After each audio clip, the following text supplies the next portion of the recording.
రొమ్ములో వచ్చే ప్రతి గడ్డ క్యాన్సర్ గడ్డేనా? Hi, I'm doctor Kavitha Reddy, consultant radiologist in Dhruva hospitals. జనరల్గా పేషెంట్స్ చిన్న గడ్డ రాగానే రొమ్ములో అదో ఇది క్యాన్సర్ గడ్డేనేమో అని భయపడుతూ ఉంటారు. కానీ రొమ్ములో వచ్చే ప్రతి గడ్డ క్యాన్సర్ గడ్డ కాదండి. క్యాన్సర్ గడ్డతో పాటు చాలా వేరియస్ నాన్ క్యాన్సరస్ లీజన్స్ ఉంటాయి. లైక్ ఫైబ్రాయిడినోమాస్, చిన్న నీటి బుడగలాగా సిస్ట్ అంటారు, అట్లాంటి లీజన్స్ అండ్ చీముగడ్డల్లాగా ఉంటాయి. సో అది క్యాన్సరా కాదా అని మనం ఎలా రూల్ అవుట్ చేసుకోవాలి అంటే ఒక చిన్న స్కాన్, అల్ట్రాసౌండ్ బ్రెస్ట్ చేయించుకుంటే సరిపోతుంది.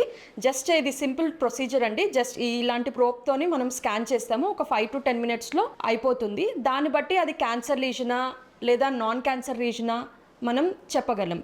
దీంట్లో దాన్ని బట్టి గ్రేడింగ్స్ ఉంటాయి, మనకి బైరాట్స్ గ్రేడింగ్స్ అంటారు.